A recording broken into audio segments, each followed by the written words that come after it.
జగన్ అనేటటువంటి వ్యక్తిని టార్గెట్ చేసిన తిరుమల తిరుపతి దేవస్థానం కేసులో జగన్ మీదన కేసు రాలా, వైవి సుబ్బారెడ్డి మీద కేసు రాలా, ధర్మారెడ్డి మీద కేసు రాలేదు, పాలక మండలిలో ఎవరి మీద కేసు రాలేదు. YV Subbareddy PA Appanna, PA కూడా కాదు అతను. అతని పేరు చెప్పుకుని తిరిగినోడు వేమిరెడ్డి జీతంతో బతికినోడు.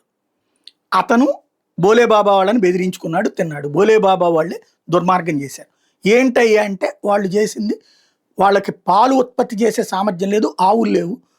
దానికి బదులుగా వాళ్ళు తయారు చేసి నెయ్యి కాస్త ఏదైతే కెమికల్స్తో తయారు చేసినటువంటి నెయ్యే వాడారు. 60 లక్షల కిలోలు వాళ్ళు సరఫరా చేశారు. ఇది సిబిఐ తేల్చింది, తుది నివేదిక ఇచ్చేసింది. అంటే జగను హిందూ భక్తుల మనోభావాలు దెబ్బతీయడం కోసం పంది కొవ్వు, ఆవు కొవ్వు, చేప కొవ్వు నూనెలతో కలిపిన లడ్డూని తయారు చేశాడు అనేది భక్తుల సెంటిమెంట్ని గాయపరిచిందా, సంతోషపెట్టిందా? ఆ రోజున ఎంత దుర్మార్గ ప్రచారం చేశారు.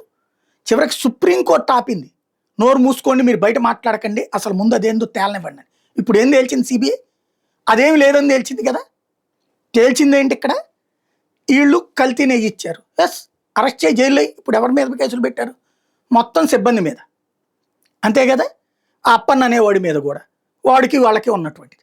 ఇందులో మరి నిజంగా జగనో లేకపోతే వాళ్ళ ప్రభుత్వం తప్పు చేస్తుంటే వాళ్ళందరి మీద కేసు పెట్టాలి సిబిఐ.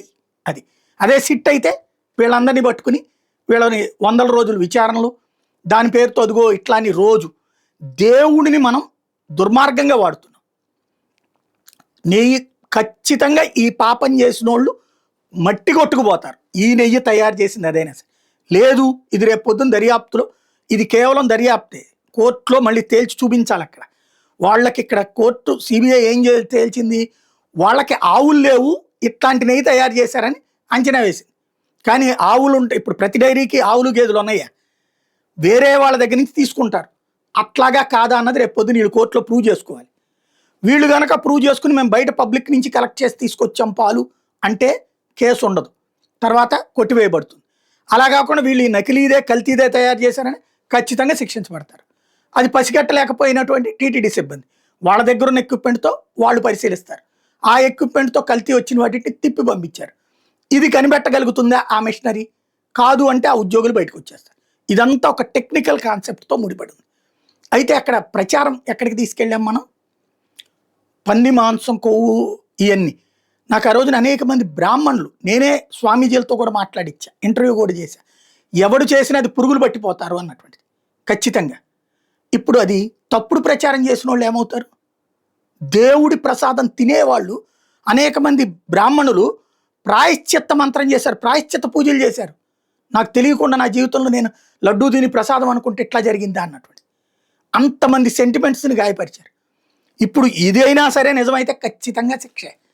భగవంతుడు చూస్తా ఊరుకోడు, ఖచ్చితంగా ఈ పాపానికి శిక్ష పడుతుంది. కానీ ఈ పంది కొవ్వు, ఆవు కొవ్వు, చేప నూనెలు అన్నటువంటి ప్రచారం ఎంత దుర్మార్గం. దాంతోపాటుగా రాజకీయాలకి దేవుణ్ణి వాడుకోవడం ఎంత దుర్మార్గం, నిజాయితీగా మాట్లాడుకుంటే.